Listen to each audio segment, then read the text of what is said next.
Oh, there you are. Gosh, you know, you don't paint all the time in the studio. Sometimes you actually spend your time leafing through old magazines.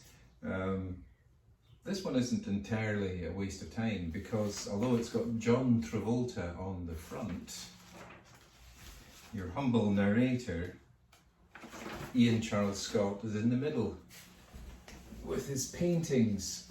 So, to remind me that I am quite a well-known artist and not just this freak sitting in a studio ploughing away at whatever. It's nice to remind yourself that the world acknowledges you and has some respect for your work. Anyway, what have I been doing since I last talked to you? Some more on this chicken rooster. He's developing, although I must admit some time was taken away from me, so I didn't really get the opportunity to do as much as I could. I was looking after somebody, but it's coming along. I'm going to put as much into it as I can, and it will be in a theme of birds who are representing our inner spirit up against man-made objects who are trying to suppress our inner spirit. In this case, these birds are against doors. And I think I've said it to you before that this period of time just now of confinement and isolation is almost our spirits want to jump around free and go and do the things we normally do, but we can't, so we're up against these walls. And so it's an interesting time. Isolation can be a time used to develop your inner man. I always remember the poem, The Long Dark Night of the Soul. This was written by St. John of the Cross, who was also painted by Salvador Dali. If you ever look that up, St. Salvador Dali's painting of St. John of the Cross. Anyway, in this poem he describes the transformation of his soul and the absolute bliss of going through a long period of desolation, darkness, despair, and the emergence.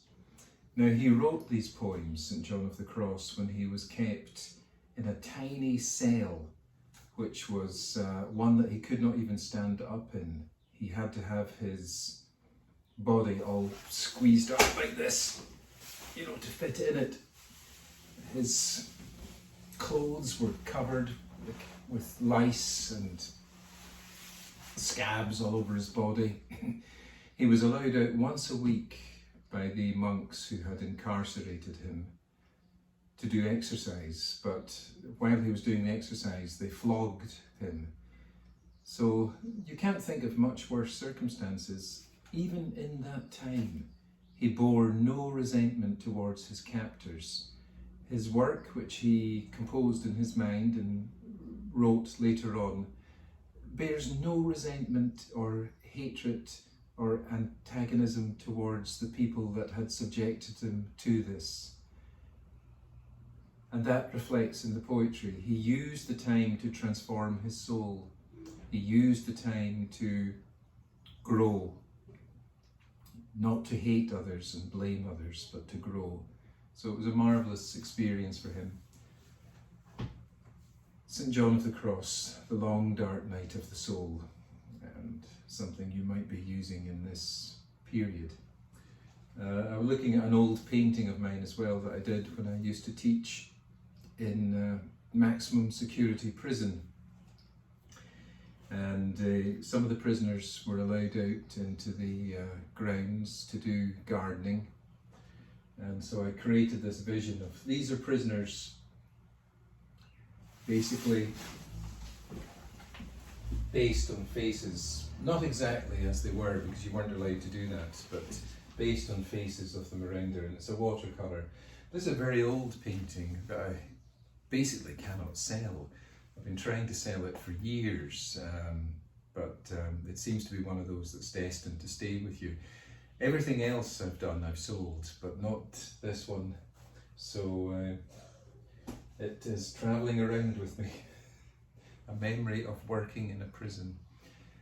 Anyway, I hope that you're all doing well. I hope that you're all using your time to read, to inspire yourselves, to look inside and to develop your inner person.